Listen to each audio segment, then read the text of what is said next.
Welcome back into the Lions 24/7 podcast. I am Tyler Donahue. We got a lot to dive into. We talked about it on our post-game podcast from Fort Lauderdale, Florida, last time we sat down to record that in college football, the offseason comes fast and furious. We've experienced that in the last few days for Penn State. Been a lot of positives, though, if you're looking at the Nittany Lions and how things are shaking up for the 2025 season. We're going to spend a little bit of time, though, on this episode looking back at how things ended for the 2024 campaign down there in South Florida. Kind of makes sense of that playoff run at large for Penn State. And to do that, bringing in Mark Brennan, Daniel Gallen, everyone's back situated in their residing in their homes again. It feels like it's been a long time since all three of us were on the podcast from our houses. So hopefully you guys have settled in a little bit after all the travel.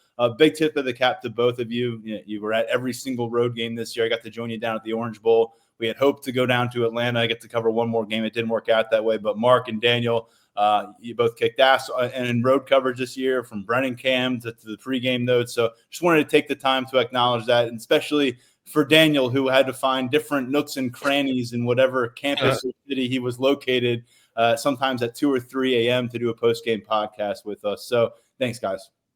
Yeah, it was fun to do, and obviously you controlling things back at the home base was extremely helpful and took a lot of stress off of us while we were on the road. So thanks to TC also for pitching in when he had to, and obviously Doan for doing all the recruiting stuff, and the intern for when she made the trip. So it was a good team effort, and I've been through a lot of football seasons, but never one that long. It's a lot of fun when it's a full team effort. So I was, it's been a little too tired to fully reflect on it, but I'm sure in a week or two I'll be back up to speed, and we can be like, okay, that was a lot of fun. And I'll just note this, and I know there's a lot of reasons why people are upset that Penn State's not on the practice field right now preparing for one more game. It would have been a really cool thing to note years down the road. We would have been the first college football beat to cover a 17-game season, because Ohio State's not playing 17 games on the other side of that bracket. Only Penn State. I think we're all feeling the effects of 17-game seasons. That pales in comparison how it feels in the Lash building. The physical and mental toll this year is taken. But you get to the Final Four, I think that it's worth the ride. And before we get to some big picture thoughts on what that ride meant for Penn State and how things have kind of developed since then, with Tom Allen, defensive coordinator, proving to be a one-and-done situation, and with a lot of different decisions impacting the roster and the outlook moving forward, let's take a look back to last Thursday night, Mark, with you, because, again, Daniel and I broke things down in our post-game podcast, shared a lot of thoughts coming out of a 27-24 loss for Penn State. They led 10-3 at halftime. They led 10-0 at one point, 24-17 with fewer than 5 minutes remaining in this matchup. And of course, Drew Aller and company had the ball in their hands, tie game with under a minute to go. I don't know where you want to pick up the narrative, Mark, but there's a lot of directions you can go from Penn State's finale of a 16-game season. Yeah, I think from the big picture perspective, Tyler, we could put to rest this notion of whether Penn State is elite or not. I mean, if you look at the last few weeks of games, and then specifically the semifinal games, I mean, I think you had the four best teams. And whether that means the four best in terms of pure athleticism, in terms of toughness, speed, hitting, I think it's a combination of all those things. When you saw those two semifinal games and the effort and, again, the speed, the intensity, the power, all of those things, I thought all those teams belonged. I thought all four of those teams belonged. Having said that, I mean, we're right back to kind of where we started with Penn State in terms of not being able to get over the proverbial hump. I mean, you're right there, as you mentioned. You're up 7 after you score with less than 8 minutes to go, and you're up 7 with less than 5 minutes to go. And you really have to be proactive to outright lose that game. You know, it's one thing if it goes to overtime. You could understand, you give the other guy some credit. But to make the number of mistakes that Penn State made in the final 7 minutes of that game, or final 8 minutes, however many, it's been what we've seen. A blown coverage, a running back going in motion, a blow to the head from a defensive tackle to the opposing quarterback, and then an inexcusable mistake by a veteran quarterback. And as much as you feel for Drew Aller, that's an inexcusable mistake. A veteran quarterback just can't do that. You make one of those mistakes, you probably survive. You make two of them, you have a chance to survive.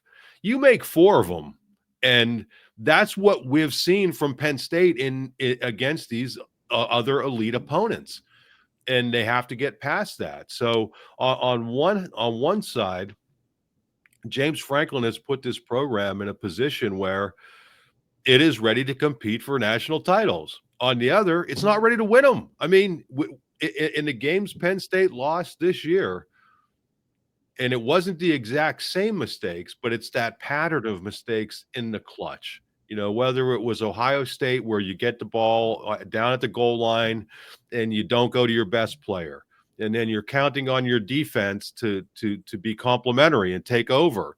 And for the one time that game, it can't get it done against Oregon, making mistakes late. So that's kind of my overall take, is that we can put to rest this whole notion, is Penn State elite? It is. I mean, if you're in the Final Four, you're an elite team, and they belong there. That wasn't. If you watch those games and how hard all those teams played, Penn State belonged there. But they're never going to get over that hump until they stop making those critical errors. In this game, I put it more on the individual players, especially Drew Aller. And I'm not saying the entire loss is on Drew Aller, but when you're in a position to be fighting for a national title, and at the very worst, in the situation they were in when they had the ball with under a minute to go, all he has to do is not screw up, and you're going to overtime. And the way your offensive line is playing, I love the chances. I absolutely love the chances. But one of your best players makes an unbelievable mistake.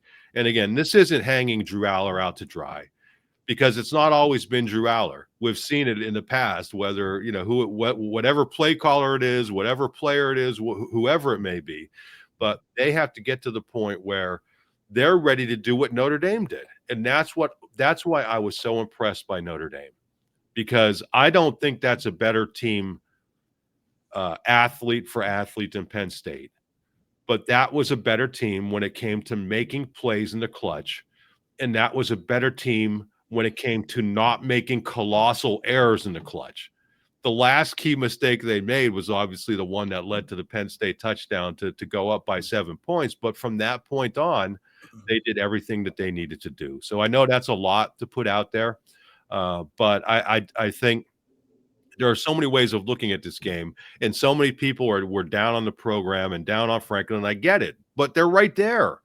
And I know that's a big if or a big but to be in that position, now he just has to figure out how to get the entire program over that last little bit. And that last little bit is not shooting yourself in the foot in every big game.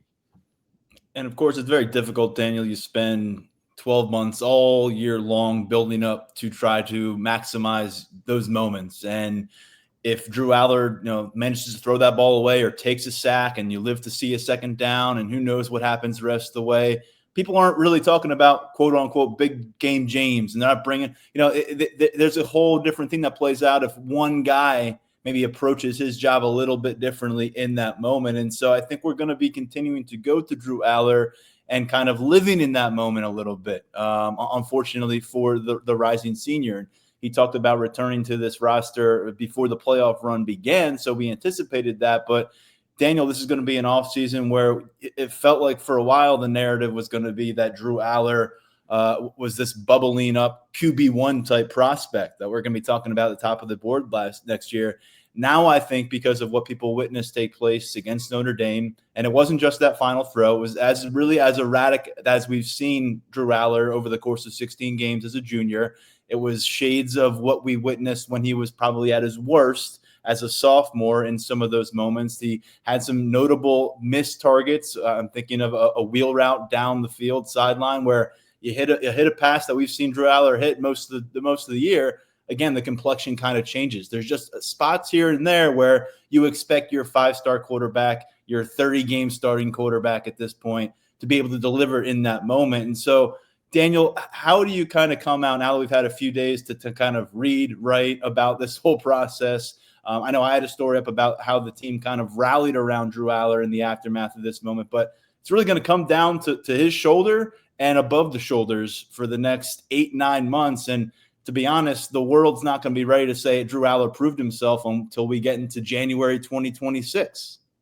Definitely. I mean, I think that Drew Aller is going to spend this offseason and the early part of next year under some scrutiny. I think that he's going to be an interesting avatar for the Penn State program, because going into this college football playoff, the big thing going into the season was people saying, okay, we need to see it from Penn State. We need to see them win one of these games. We need to see them get into the dance, make some noise, make a run, to prove, like Mark said, that they can belong among that elite tier, however you want to classify it. And I think Drew Aller is going to be personally going to be in a similar situation where they're not going to want to hear about it anymore. And I think that they're not going to want to hear about that 5-star status, that number one quarterback, potential high first round pick, what the NFL scouts think of him, how his confidence is, what his leadership's like. People are just going to want to see results on the field from him. And I think that goes from both, maybe within parts of the fan base, but then overall from college football observers at large. I think you made a good point about his performance in that Orange Bowl. It goes beyond that last interception. I think the way that I termed it in one of the stories I wrote after the game was that he was just like a tick off on some of these things. You miss Singleton out of the backfield for a touchdown. You miss Singleton on the wheel route. There's a Warren pass up the right sideline. And then, we talked about it. I think the first interception that got taken off the board, I think that was excusable because the flag was already out. It was, I think that was the mechanics of the play to Harrison Wallace. But then that second interception that got taken off the board, Tyler Warren was free. He was running wide open, and then it's underthrown, and then it becomes a contested catch. Then it becomes a situation like that. So I think that, this tape, there's going to be a lot, for Drew Aller to look at, for him to evaluate as Penn State moves forward. So I think that the conversation this offseason about him will be really interesting.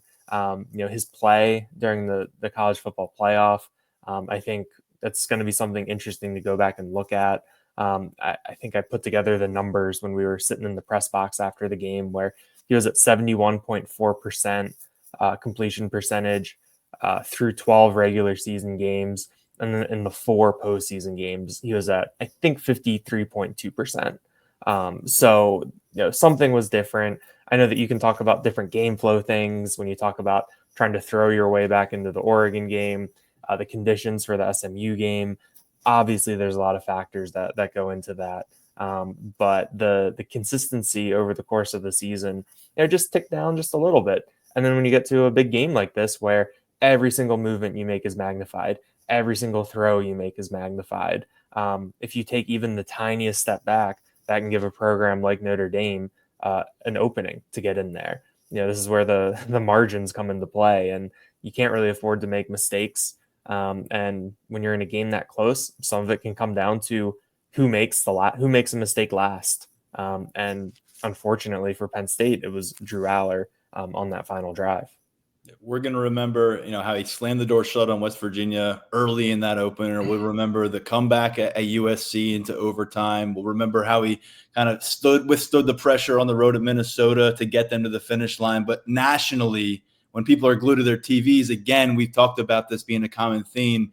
It's Drew Aller not capitalizing on that moment. And you talked about there being a few factors there. I want to get to one of them in a second with you, Mark. But 29 starts now under Drew Aller's belt. Again, he's back as a senior in 2025. 53 touchdown passes. That was only his 10th interception. 11 touchdowns on the ground.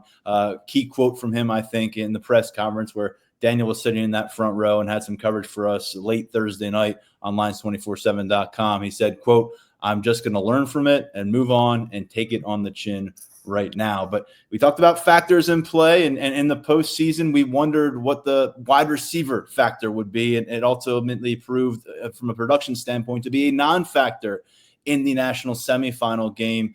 We went through some of the stats from CBS Sports Research on Thursday night with our post-game podcast. Mark, if you missed this one, 0 for 5, no yards, an interception when targeting wide receivers for Drew Aller over the course of that matchup against Notre Dame. This was not a receiver group that was carrying this offense at any stage of the season, and toward the end of the year that was able to lean on the ground game quite a bit. We'll talk about that later. But Tyler Warren and his show, the curtain has come to a close. What a phenomenal season, one for the record books of the tight end position. We feel pretty good about what's left in the cupboard at tight end in a post-Tyler Warren era, but we just don't know what to make of the future and what ultimately will be year 3 for Marcus Hagans in this receiver room, and what a unfortunate way to have to build into the offseason off of this particular outcome. Yeah, I mean, the receivers finishing with more tackles than catches. I mean, you can't just have that. One last thing I wanted to say on Aller before I move to receivers. You know, a couple years ago when he got emotional after that Ohio State game and people were all over him, that was absolutely insane. Anybody who was critical of him then, I could not understand that for the life of me, because you had a first-year starter who suffered, you know, just a crushing loss, you know, his home state team. You can't imagine what was going on there. And he gets emotional after the game and people take him to task for it. That was nuts. What I would say is he's got to find a balance in his emotions. And I know this sounds like some, you know, JV psychiatrist, but I'm just talking about from a football perspective, because everybody is taking their cue from the quarterback. And after a game like that, I get that it's tough, but to be F-bombing photographers, to get out of your way, going off the field, to be crying, to be doing all these things, I understand it's an emotional time. But you're kind of the head of the ship out there. You're kind of the captain out there. Everybody's drawing their cues from you, and as emotional as you want to be after this game, you know, a year and a half or however long later it is, I think he's got to be in more composure. You know, he's had this juggling act where people were on him for being too emotional after the Ohio State game and then too much like a robot. And then this year we liked it when he was showing, you know, flares of emotion. I think all that's fine. But when you lose a tough game, I think as the quarterback, a veteran guy, even though he's still only 21 years old, I think as a veteran guy, he's got to be the one that everybody's looking to and say, hey, this is the way that Drew's carrying himself. This is the way we all have to be carrying ourselves. So, and I'm a big Drew Aller fan as a person. I love the way that he carries himself. He's been great with us, with the media, you know, 99% of the times. But after a game like that, I think that's when scouts are looking at that kind of stuff. You know, people are looking, people are watching, and they want to see the way that you carry yourself. And I will bet you next year you're going to see him be more of a quote unquote professional if and when those situations arrive. With respect to the receivers, I don't even know. I mean, that's what I can't even wrap my head around, is that you get nothing from your receivers all game. And now the game's on the line and you're throwing to one of your wide receivers. And I know that Drew said that he was trying to put it into the dirt, but that makes zero sense to me either, because why wouldn't you fire it if you're Drew Aller with the strongest arm in the nation? Why wouldn't you throw it, you know, out into the stands or something? So I don't know. They've got themselves a problem. You know, they were in a really good spot, and they still are in a really good spot, that they could mitigate a lot of what they lost or what they don't get from their wide receivers with great tight end play and with what their running backs were able to do in the receiving game. I mean, we talked about it over and over again about Nick Singleton and how much he improved as a receiver. And you look at Katron Allen, and he's been good as a receiver from the day he arrived on campus. And when you look at tight end, you know, you're looking at the guys behind Tyler Warren who are coming back, and Reynolds, the guy who's banged up. I'm sorry. Rappleyea. Yeah, Rappleyea. Yeah, I mean, it's like there's not going to be an issue.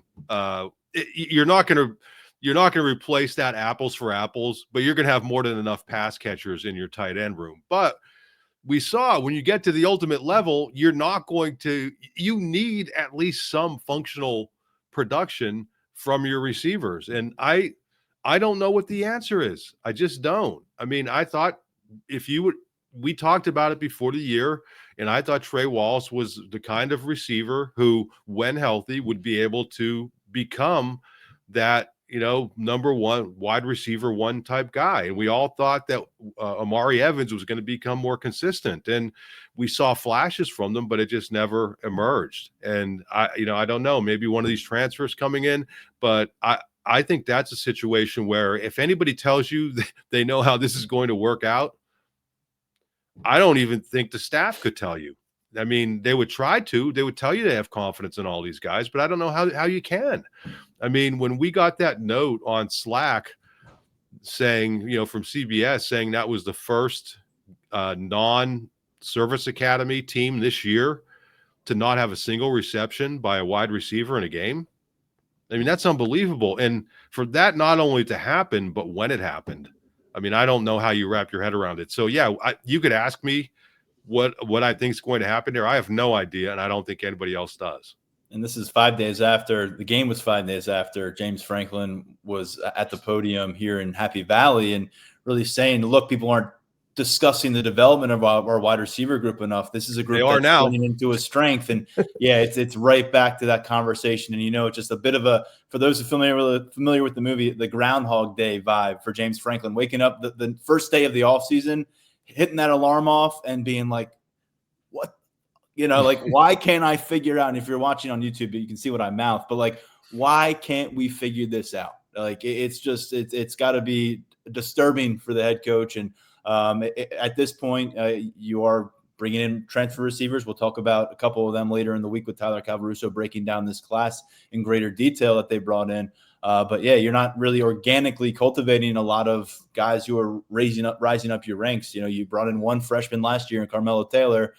He was out of the program after a year. You brought in a few freshmen this year. One of them was injured, and none of them really factored into the grand scheme of things in your receiver rotation. And Julian Fleming's the only addition from what you knew was an issue last year. And Fleming, for everything he brought to the room, he did not bring big-time plays to the room outside of the final stages of the USC matchup. And so back to square one a bit. I think the one thing we have to shine a very positive spotlight on a position group on that side of the ball, Daniel, is the offensive line. And I think we all had some questions what it would look like after losing 3 NFL draft picks, including one of the best offensive tackles this program has seen in Olu Fashanu.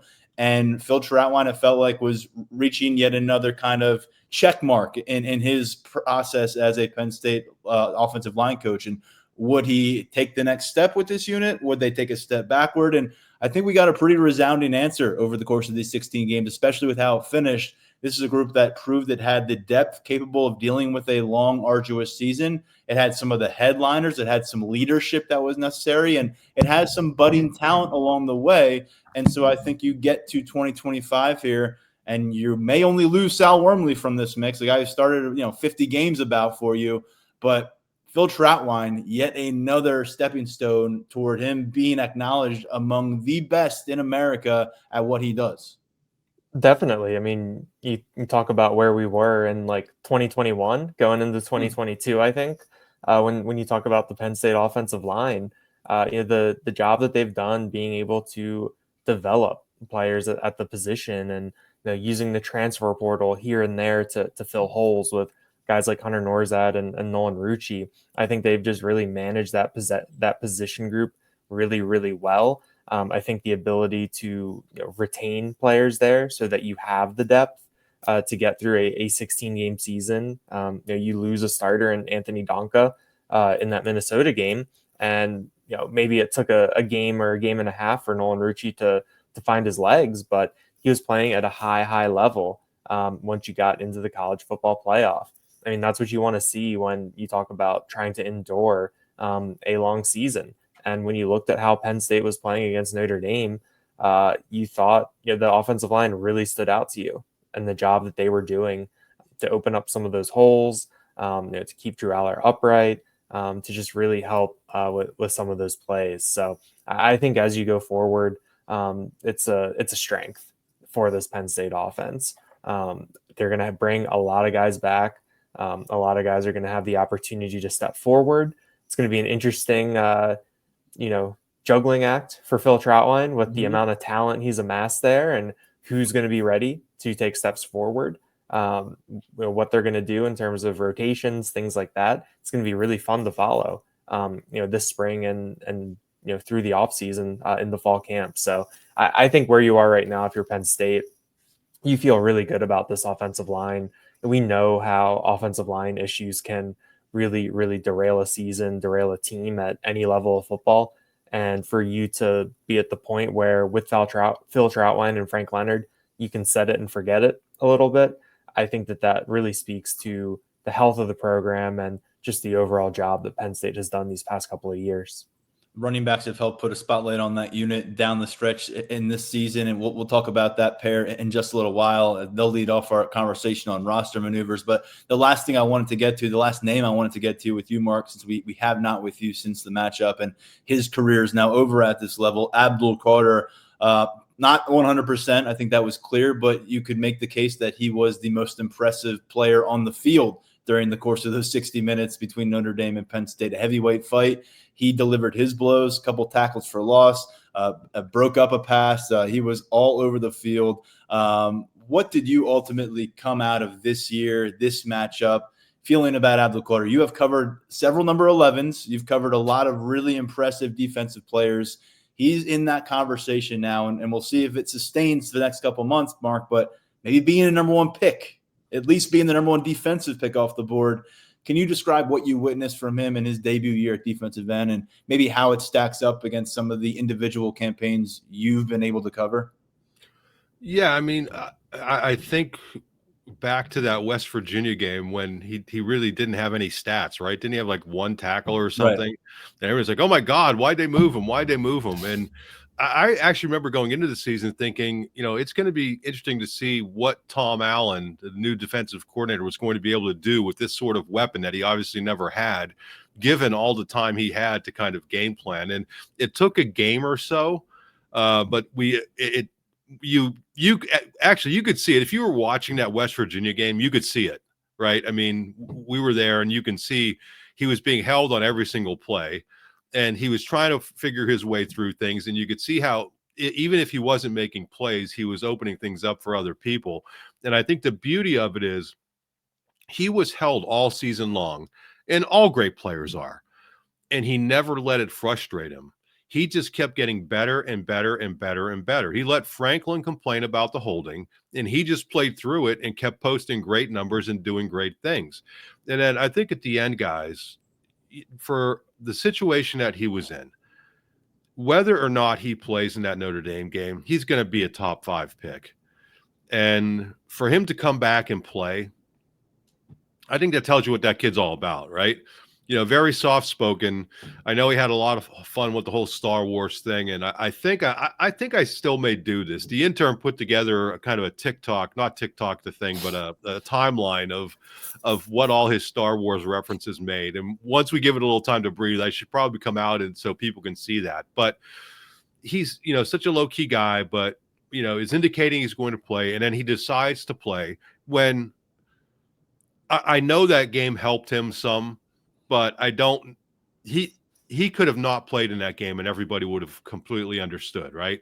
I think everybody would have completely got it. But the fact that he did play, and not only did he play, but I would be willing to bet you that as well as Dennis Sutton played and the numbers that he put up, and as well as Akee Wheatley played and the numbers he put up, I would bet you both of those guys would tell you that they don't put up the numbers that they did without Abdul Carter being there and Notre Dame having to put every eye on that guy as he's doing things. And that's not a knock on Denai, who I think is playing at an elite level. And that's not a knock on Zaki, who I think is playing at an elite level. But Abdul Carter is at a whole different thing. The thing that separates Abdul Carter from some of the other 11s, I mean, to me, Arrington was like unmatched. I mean, he was, in terms of athleticism and what he could do, just unbelievable. My favorite all-time Penn State linebacker, or the guy who I thought was the best all-time Penn State linebacker, was Shane Conlon. And that was simply because not only did he put up great numbers, but he actually played in 2 national championship games. An argument could be made that he was the best player on the field in the 85 national championship game when they lost to Oklahoma and Jamel Holloway and Boz. And I will tell you that he was the best player on the field in the 86 Fiesta Bowl national championship game against Miami. I mean, there was no question about that. If you saw, it was between him and the punter, John Bruno, who was absolutely unbelievable. And that's not a joke. I mean, he was absolutely unbelievable. So to me, Shane Conlon's the best. LeVar Arrington, though, in terms of athleticism, a whole different level. It was too bad we didn't get to see Micah in that number 11, Stick City, in what would have been his final season, because I think he would have taken it to another level. But to me, Abdul, for a guy to change positions, pretty sure the first Penn State player to be all Big Ten first team at 2 separate positions. He's a unique cat, man. He's the one guy who has done it at 2 different positions. Could Micah have done it at 2 different positions? Yes. Could LeVar have done it at 2 different positions? Yes. But they didn't. Abdul Carter did. 23.5 tackles for loss, 12 sacks on the season. Finishes his Penn State career with 40 tackles for loss, 23 sacks. And remember, he was a freshman All-American at linebacker, a first-team All-Big Ten linebacker, and then an All-American at defensive end. Quite a story, and we'll see what happens next for him. Guys, when we dive into the offseason that quickly just gets thrown upon your head in college football, we'll begin with a significant staff move, and Daniel, again, it proves to be a one-and-done situation for Tom Allen in State College. After being Indiana's head coach for 7 years in the Big Ten, he makes the move to defensive coordinator for Penn State last year. They finished top 10 in points allowed and total yards allowed on the season. But there were certainly some lapses in the postseason. That Oregon matchup, they gave up the most points, 45, that they've given up since the Rose Bowl back in January of 2017. And then, of course, Notre Dame puts up 24 points in the second half of this Orange Bowl loss. And ultimately, as we realize that Tom Allen's not going to be the man leading this defense come spring ball, what do you wrap your head around what we witnessed from Allen and ultimately about his shift toward the exit door after one season as heading to Clemson as their defensive coordinator? Yeah, I think that it's something that, at least on our end, felt like it came together a little quickly, I think, in terms of some of the rumblings at the end of the weekend, and then you hearing some stuff from the Clemson side on Monday morning, I think. And I don't think anything's officially been announced yet as of Tuesday afternoon, but Tom Allen and his son Thomas Allen are out of the staff directory online. A couple of the analysts who came over, with Allen from Indiana, they're also out of the staff directory. So you can read between the lines and the reporting and everything like that. I think it puts Penn State in an interesting position, going for looking for another defensive coordinator after you had Brent Pry for a long time, Manny Diaz for 2 seasons, Tom Allen for 1 season.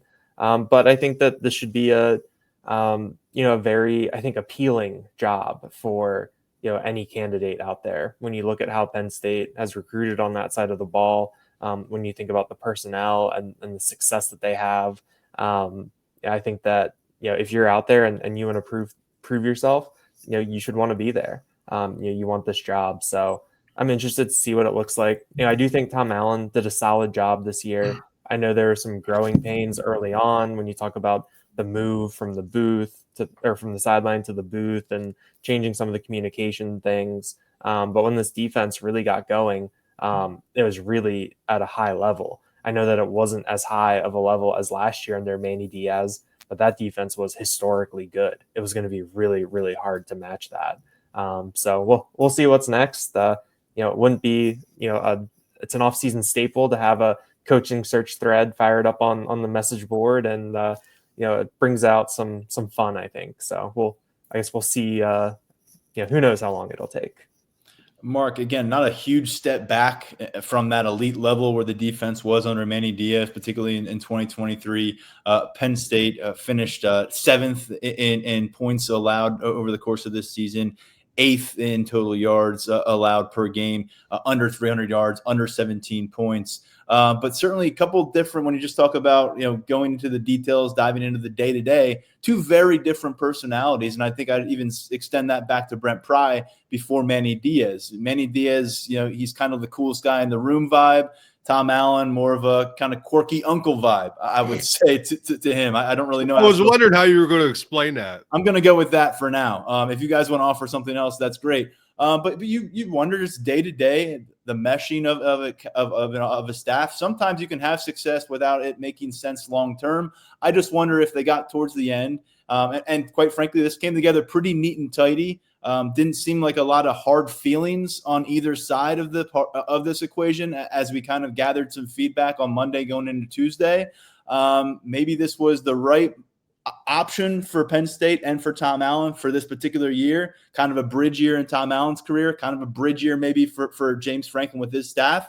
And now you get to a situation, as we'll get to, you've got talent back on board, but this feels like a golden opportunity for James Franklin to kind of reinforce that this is a program ready to go attack toward a national championship, and B, for whoever gets this job, it is going to be a showcase opportunity, and it is one that has resulted in head coach opportunities for predecessors.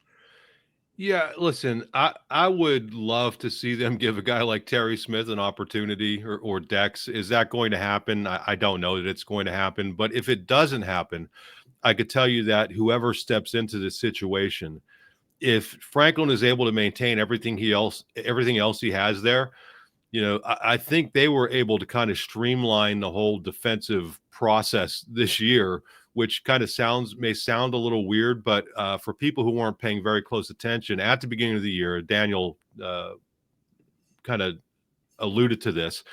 Tom Allen was on the field, and we have the new situation where you have helmet communication with the Mike linebacker, or whoever it may be. With Penn State, it was the Mike linebacker, and somebody on the sideline, and it was initially Tom Allen, and Kobe King couldn't understand him. And I think can we just say this is one of the more bizarre things that you have. I've personally come across covering a team. Now we're about 3 or 4 months removed from it. It was like trying to explain, well, what went wrong in the Bowling Green game? Why did you give up so many points? And the explanation was pretty much like, well, the defensive coordinator couldn't get the call to the middle linebacker, and bad things happened. And it was like, that simple? Yeah, pretty much that simple. So let me give people a little insight into how we do things in the media. It used to be that you would transcribe quotes. You would like record it. Well, way back in the day, you would have to take notes before recorders and stuff. That's when I first started. Then you would record stuff, and you would go back and you go back and you would type the quotes out. On cassette tape, Mark? Yeah, exactly. Exactly. I could actually pop some out here. You would not even believe it. But I won't do that because I know we're already in a massive show. Now we have this thing, an online thing called Otter. That's a transcription service that you can record stuff and send it to Otter, and it does automatic transcription. And it's not perfect, but it's pretty good with most people. For Tom Allen, who speaks at like 974 miles an hour, and it really struggles. So we came up with a way around it. To you put the audio in like iMovie or something, and you slow it down to like 75%, and then you put into Otter, and it's able to transcribe him kind of normally. I mention that because unfortunately there's nothing in the helmet communication that can slow down his talk to 75%. And he lost his voice in the first week of spring practice and never found it again. So he's pretty much lost his voice for the year, it feels like. So in all seriousness, Penn State ends up in an unbelievable situation where they decide that, okay, they're going to put Tom Allen up in the box rather than down on the field. And the person who is going to take over the helmet communication is going to be Dan Connor, all-time great Penn State linebacker, former All-American, NFL guy, play caller at Penn State when he was on the field. Who better would you want to have in Kobe King's ear delivering the plays than Dan Connor, a guy who did it before 100,000 people at Beaver Stadium while he was, and then later while he was playing for the Cowboys, I'm sure he was at playing against the Eagles, being able to communicate all those things. So I mention all that because if you take a look at the way they did things, they brought Dex down onto the field. Terry Smith is down there with all these veteran coaches that they have over on defense. And you add a Dan Connor and you have a young guy like Deion Barnes who's doing really well. And I'm sure I'm forgetting somebody, but they have the infrastructure there that whoever comes in could step right in, and whether they want to be on the field or up in the box doesn't matter. So they have a lot of really good pieces in place right now.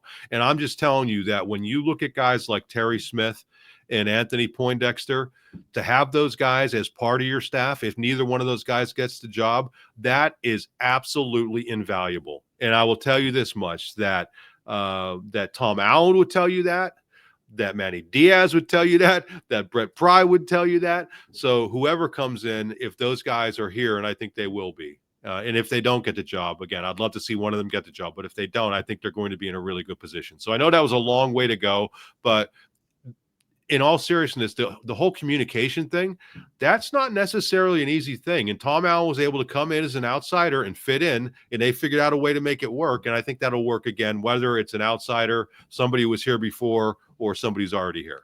Yeah, they had to improvise a little bit along the way. I know Tom Allen was very, very complimentary of the defensive staff that he inherited. And this is another example, Daniel, of James Franklin looking to hire a defensive coordinator who's not going to come in and push the big red button and blow things up. It's going to be a defensive coordinator who has a lot of things that mesh with what they want to accomplish. And before we get beyond the Anthony Poindexter conversation, because I think he's clearly would be the presumed leader in the clubhouse. If you're looking internally, he was part of the discussion a couple of years or last year before they hired Tom Allen. He was the interim DC for that Cotton Bowl matchup. I encourage everyone not to judge him too harshly off the Cotton Bowl matchup. Outback. I'm sorry, not the Outback Bowl. Outback first, but last year in the Peach Bowl, I'm getting my bowls all screwed up. In the Peach Bowl, let's remember he maybe had 3 or 4 starters left from the field by the second half. He was also the interim coach back when Manny Diaz was replacing Brent Pry back in December of 2021. So James Franklin's handed him the keys to the defense for periods of time. He has a history as a defensive coordinator back at UConn, and he is somebody that clearly carries himself as someone who can operate as the head coach of this defense. Dan Connor's really interesting. I'm glad you brought him up because he is already feels like he is the linebackers coach for this team. There's a ton of respect from these players for him. Tony Rojas, Kobe King, on down the line, spent a lot of time this year telling us what Dan Connor did for them on a day-to-day basis. And him being the guy who those play calls are running through, he has a very intimate knowledge of game flow, of calling these games, of getting the message across to your middle linebacker. And, oh, by the way, 2-time All-American, a guy who was one of the best to do it in an Nittany Lions uniform at this position, carries a ton of respect. He's 39 years old. His play calling experience in the college level goes to the D3 level at Widener University, but he's been around this program since 2021. So he's worked under Brent, or since after 2021. So he's got 2 years with Diaz, a year with Tom Allen under his belt. Curious to see on that, but Daniel, if they were to look beyond the Lash building and hiring their next defensive coordinator, the last couple of guys they have hired were coming off of head coaching jobs. They were coming off of being fired. James Franklin has often said he wants these coordinators to be head coaches of their unit. He felt that way about Andy Kotelnicki, although he was not a head coach before he was the offensive coordinator here. When you look at kind of the most important points to check off the box for this hire, where do you begin? Is it somebody who's going to have that head coach vibe about them? Or do you look at somebody who's going to be able to wrap their plan around the personnel that Penn State already has existing? For you, what needs to be kind of the checkpoints for James Franklin to get this one perfect? Yeah, I mean, I think if you're Penn State and if you're James Franklin, you really put an emphasis on the continuity. And I'm not talking about keeping someone from inside the building. I mean, what they've done these past couple of years with guys like Diaz and Tom Allen, who have coached in a similar system and used the personnel in a similar way. Like you said, so they don't have to push the big red button, blow things up and start from square one. I think being able to have continuity for some of these guys who are coming back and are going to have similar roles despite having a new coach. I think that's something that's really significant. I do think that having someone with head coaching experience and being able to have that head coach of the defense, I do think that is notable. But at the same time, I think the infrastructure that James Franklin has built on the defensive side of the ball, where you have veteran coaches like Anthony Poindexter and Terry Smith, where if they come in, you can bring like a younger guy in who maybe will need to prove himself a little bit more, something like that. I think that would be a good landing spot for someone. So I think there's a lot of different ways that you can look at it. Penn State has moved pretty quickly in the past when it comes to the replacements. I think it was like Diaz got fired on Monday and was in Happy Valley on Saturday.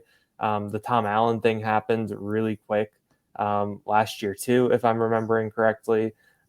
So we know that James Franklin is prepared for these types of situations and goes into it with an idea of how he wants to do things. Of course, things can change and guys can pop up. I think Diaz was, none of us were really expecting him to be on the market in 2021 with what his situation was. So I'm going to be interested to see kind of how this stuff shakes out. Some more of the names that pop up under our radar and everything like that. But I do think that if you're Penn State, you look for someone that can come in, see the personnel that you're bringing back that you have and say, okay, I can work with this. I can make something happen here.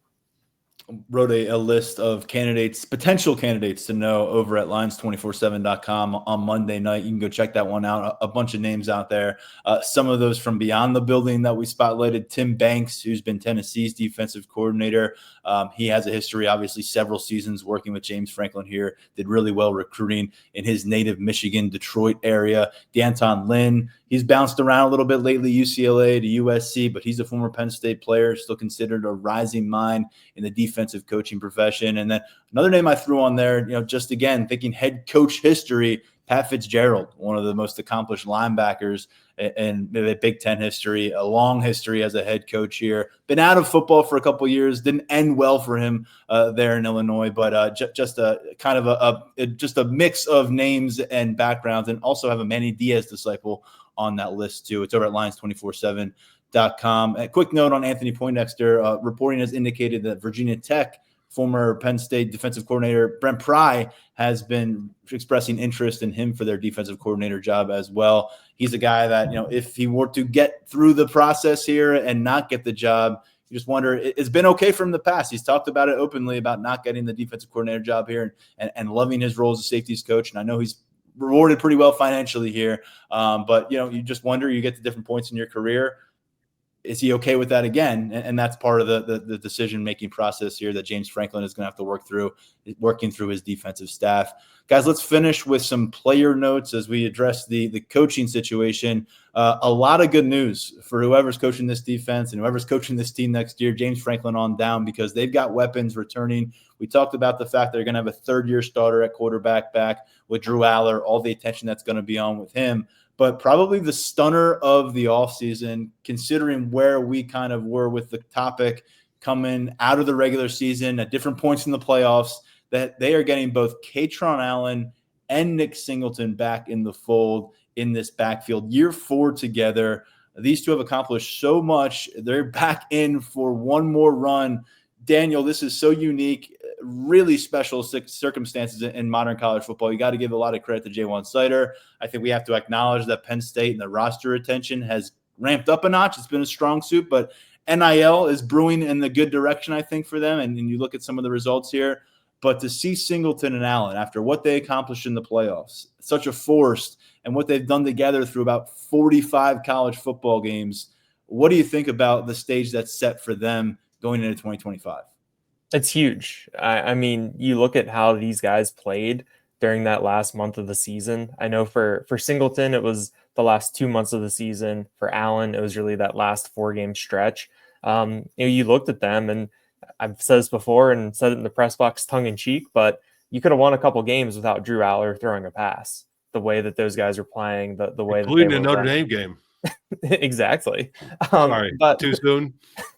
I mean, I'm the one that said no one else but Katron Allen should touch the ball again in that game. But Yeah, I mean, you look at how Penn State, I talked about it earlier with the offensive line, the level that group has been playing at, how it's developed, and then you put these two elite running backs who have complementary styles and can do a lot of different things. You put them behind them. That's a formula to win a lot of games in college football.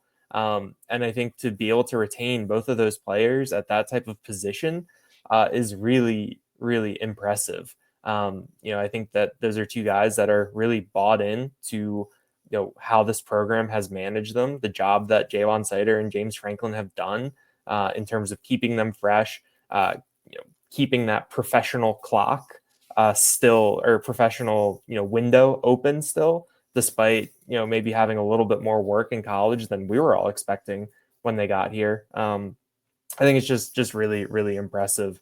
And when you also just look at the roster overall, I mean, if one or both of those guys left, you're probably shopping in the portal, for a complementary piece to go with some of the young running backs that you have.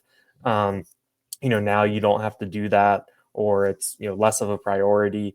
You can let Cam Wallace come back, Quentin Martin, Corey Smith, guys who all had experience and have shown a little bit more, have shown some flash. Like, one of those guys won't have to worry about stepping up, into a big role potentially before they're ready or something like that. But I just think when you talk about the window for 2025, like Katron Allen and Nick Singleton are championship caliber players.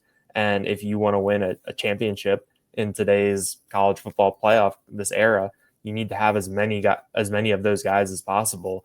And to have two of those that touch the ball a lot, I think that just bodes really, really well for Penn State moving forward. Allen and Singleton combined for 902 yards, 9 touchdowns in 4 postseason games on their career, nearly 7,000 total offensive yards, 69 touchdowns between the two of them. And if they were to duplicate the seasons they just had from a yardage standpoint, there is a very real chance that they could finish number 1 and number 2 all time in Penn State rushing record history, which is just a remarkable feat. And just, again, in today's modern college football climate, you just don't think you're going to see something like this. And we talked about the offensive line, and they're getting back their leader. Nick Dawkins is sticking on campus. What's the name of the award he won? I don't want to mispronounce it. Warfel. Yeah, which is the man of the year in college football. Goes so far beyond just the playing field. We know he's the starting center for this team, but he's been called the mayor of State College for pretty good reason. His presence will continue into another year. And this is huge, Mark. I don't know if anyone's going to call Nick Dawkins the best offensive lineman on this Penn State roster, but you could certainly make a case that he's the best leader in this Penn State locker room, and he's the most important point of this offensive line because of his role within it. What do you make of his return and this offense essentially reloading? We knew they would lose Tyler Warren. That was an inevitable conclusion. We knew they would lose Sal Wormley. He was out of eligibility as a sixth-year player. But to this point, in terms of players who've played real roles on the season, they are essentially saying, let's run it back. Yeah, well, for everybody who wants to blast Franklin as a coach, I mean, okay, you can take issue with certain things, but take a look at what just happened with this program in the last few days and who all's coming back. I mean, we've seen teams who have actually done extremely well in the college football playoff, and Penn State did do well this year before losing, that everything kind of falls apart after it. I mean, and you're in complete rebuild mode, and that's not the case. Let me touch on Nick Dawkins, because everybody's going to talk about Nick Dawkins, his senior season, the Warfel Award, coming back. How about what he did before this year? How about a guy who waited his turn, fought through injuries, never had an opportunity to be a starter, but helped out on special teams, did what he could do, and emerged as a leader. And then 5 years in, his opportunity comes, and not only does he play, but he's really, really good. I mean, there was no fall off at all. And if anything, they got better at center from last year. So you're talking about a guy who waited his turn. Unbelievable in this day and age, right? And ends up playing extremely well, and then decides to come back for yet another year. So I just think he is an example on so many different levels for younger players in the program at all different positions that it's so invaluable to have him. I wanted to go back to Nick and Katron for a second and just tell a real quick story. After the Fiesta Bowl, these things are all running together. It's really difficult to separate one from the other. So throughout their careers, we've heard about how they're really good friends, and they get along, and there's no competition, and guys always say that. But after the Fiesta Bowl, Penn State wins relatively easily, and they have breakout rooms where the cameras are allowed to be. And Nick Singleton's in there answering questions like Nick Singleton typically does. Stoic, just looking straight ahead. And it's Nick Singleton, and it might have been Nick Dawkins, somebody else. Very few people in the room because the locker room was open, but you can't shoot video in there. And then we hear the moderator in the room saying, Katron Allen. And Nick Singleton's face lights up. Katron Allen walks in. The first word he yells in the room is an F-bomb. Bleep! And Singleton almost collapses in laughter. And it's like, you can tell that there is a bond between these two guys. And I know that was a long way to go, but when you're wondering about why two guys are coming back, it's because they are truly friends. It's like they are kind of polar opposites in a lot of ways, but you can see that the only person on earth that was going to make Nick Singleton laugh at that point was going to be Katron Allen. And Katron Allen is the only guy on that team that would walk into a media availability and lead with an F-bomb. I mean, it was just cool. And then the other thing you have to say, and I think you touched on this, Tyler, it doesn't happen without Jaywan Sider. I mean, so we can talk about James Franklin and the job he's done keeping this team together. Let's not forget about Jaywan Sider. Let's not forget about Terry Smith. Let's not forget about Anthony Poindexter. Let's not forget about Troutwine. I know I'm forgetting people. It's all of the coaches, and I think it's so important. So when we talk about the Nick Dawkinses, when we talk about all these guys coming back, it's something about this culture.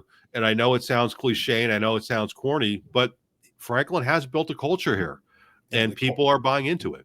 The culture stands out this week, what's going on. And then just to avoid being too Pollyanna, so do the financial considerations. They stand out too, because Penn State is bringing something to the table that's making a lot of sense for guys that it feels like probably would have just taken their chance and turned pro, but now there's a little bit more of an opportunity to continue to grow financially while continuing to grow as a player and setting yourself up for draft options down the road. And you can't have one without the other, Tyler, anymore. Yeah. I mean, you can't have one the culture is great, but if you don't have the other aspects, so I'm glad you brought that up.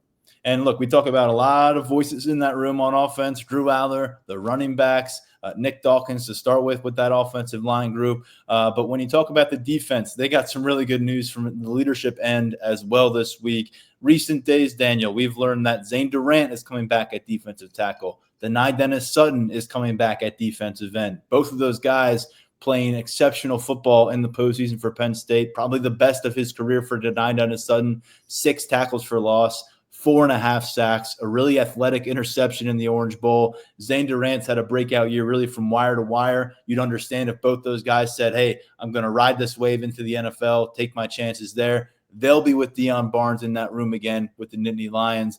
And then on top of that, 7th year for our good old buddy Smith Vilbert, who we've gotten to know a lot along the way. There's some things, some details of his journey we still don't quite know, like that mysterious 2022 absence during the regular season. But he is back for year 7. How did it happen? 2019, he took a normal red shirt. 2020, everyone took a red shirt with COVID. And then in 2023, last year, he suffered an injury in the offseason, cost him the entire campaign in 2023. So he got a medical red shirt thrown in the mix. So a 24-year-old Smith Vilbert is a factor. You could see him at defensive tackle or defensive end next year, which I think is important to note as we wrap our heads around what the depth is going to look like. Daniel, big wins for Deion Barnes, big wins for the next defensive coordinator, and all of a sudden you're feeling a little less frantic about the future of that 2 deep on the defensive line, because without these guys, if these decisions go the other way, all of a sudden you're relying on maybe hitting the transfer portal a little harder, hoping that first and second year players can really take a big step. Now Deion Barnes has some true workhorses to lead the way. Yeah, I still remember my first Penn State media day back in 2021, and hearing Brent Pry talk about Smith Vilbert, and me and Bob Flounders we were convinced that it was going to be the Smith Vilbert breakout year. It took until the Outback Bowl to get there, but I think I can run back that prediction again for a fifth time that we're going to get a big Smith Vilbert year. Yeah. But no, I mean, I think that you laid it out well. If all or some number of these guys decide to move on and test the draft waters or whatever it may be, the complexion looks a lot different here.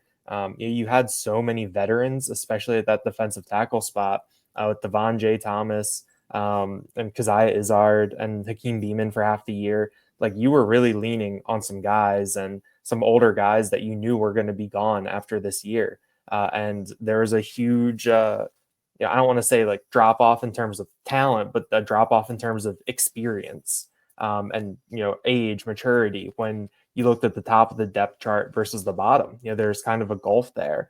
And if a lot of these guys move on, you have to try to bridge that through the transfer portal or with guys making leaps. But if you get Durant back, we'll see where Vilbert ends up on that defensive line. That can really, really help you right there. It's similar to what we talked about on the offensive side of the ball, that when you have a really good offensive line, it changes a lot of different things for you. It makes things a lot easier, allows you to do some different things. I feel similarly about the defensive side of the ball, that if you have a really strong defensive line, it can make things a lot easier on the back end.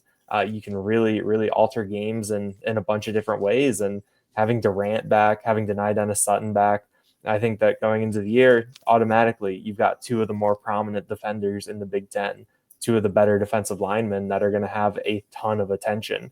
And they played at really high levels. And we'll see how Deion Barnes can take them to that next level and what that can do for whoever the new defensive coordinator is. I think what's exciting is you've got guys committing to Penn State for 2025 who don't have necessarily a ton left to prove. They can build upon what they've done. They can improve their stock, but these are stock up guys based on where they are in their careers. The Denai Dennis Sutton stock up. Those running backs, look what they did in December and January. They're stock up. And then you throw in a guy like Zakee Wheatley. I wanted to bring him up as well because he announced, I think before the postseason run, that he was going to stick around, or during the postseason run. It was somewhere in December, a busy December, announced he was going to be back for 2025. And Mark, you get through the postseason, I think he had 35, 36 tackles, 3 takeaways. He had 16 of those tackles against Notre Dame in the Orange Bowl. He also had a sack in that matchup. And he's another guy who's stock up. So I guess we can just move on from it here. I mean, it is all in, it feels like, here in Happy Valley. We got some key decisions still to come. Kobe King, middle linebacker, defensive captain. We haven't heard from him quite yet. I think we want to know where the mindset is with some of these receivers who've been around the program, played a bunch, like Harrison Wallace, Omari Evans. But Mark, that's one. Omari Evans is going to the portal per Baseball on 3. So there's one thing to check off. All right, and then we had heard that might be the case for Omari Evans, and he goes to the portal. So there's one name checked off. But, Mark, the guys who have leaned into the program, leaned into the Nittany Lions, what do you think the tone that has been set here just in the second week of January for next fall? Yeah, I mean, I think I touched on it earlier. It's kind of, you talk about culture and are you buying in? And listen, as difficult as it was, the way that season ended, I think what it's telling you is that these players have an appreciation for what they were able to accomplish. I remember after the game, I was asking some of the players, and it was probably a stupid time to ask the question, but at what time do you think you'll have an appreciation for what you were able to do? Obviously, it's very difficult in a moment when you lose, especially the way they lost that game to Notre Dame. But I think, and they were having trouble answering it. It probably wasn't a fair question at that point. But I think we're seeing the answer to that question now, right? I think they are having an appreciation for what they were able to accomplish and what is kind of left. And I think when you look at the number of players who are coming back, and then you look at the players who have declared or are entering the portal, I think they're still well positioned to get back to where they were. I haven't looked at everybody else yet, and obviously the season isn't over for 2 teams, so we'll have to take a look at that afterward.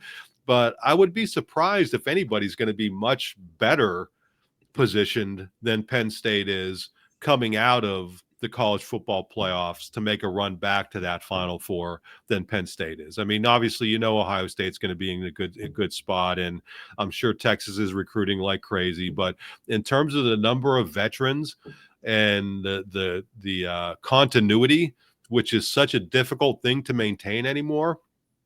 We saw it with Indiana this year, how, okay, it's great. You could bring in all these different players, but how far is that ultimately going to take you? So there needs to be a measure of continuity, and I think Penn State is going to be one of the really good teams that maintains that continuity. So, I think their answer, even though it wasn't a great question after the game, I think we're seeing it now that there's a buy-in to where this program is and where it's going. We plan to get to an hour with this episode, which as much as we had to discuss, we got to an hour, and that's without getting into a bunch of the other transfer portal type conversations. We're going to save that for our next episode. Tyler Calvaruso, our portal insider at Lions 24/7, will join us. We'll talk about the return of King Mack after his 1-year stay at Alabama, the safety coming back to Happy Valley. Owen Wafel, the defensive lineman from Michigan, on board TJ Shanahan, another offensive lineman from Texas A&M, joining defensive lineman Anai White from the Aggies in this transfer class, and then Kyron Hudson, Devontae Ross at wide receiver. And just going through the departures real quick, just in case it get lost in the shuffle, we don't bring it back up on the show.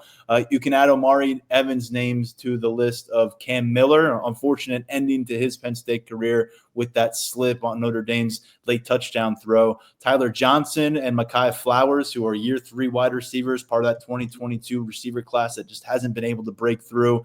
And then Tyrese Mills no longer on the roster, veteran defensive back / linebacker, been bounced around a little bit on the 2 deep, no longer on the roster. So Jalen Kimber off to the NFL as well. So I think we're all caught up for now. Clearly, if we do an hour show, we're going to miss breaking news. It's the nature of this week. So we'll get back to focus at Lions247.com. Daniel, Mark, appreciate you for breaking things down with us here. And it's all on about 2025 now moving forward, and we'll get into it on the transfer portal end with Tyler Calvaruso next time. On behalf of these guys and everyone at Lions247.com, I'm Tyler Donahue. This has been the Lions 24/7 podcast.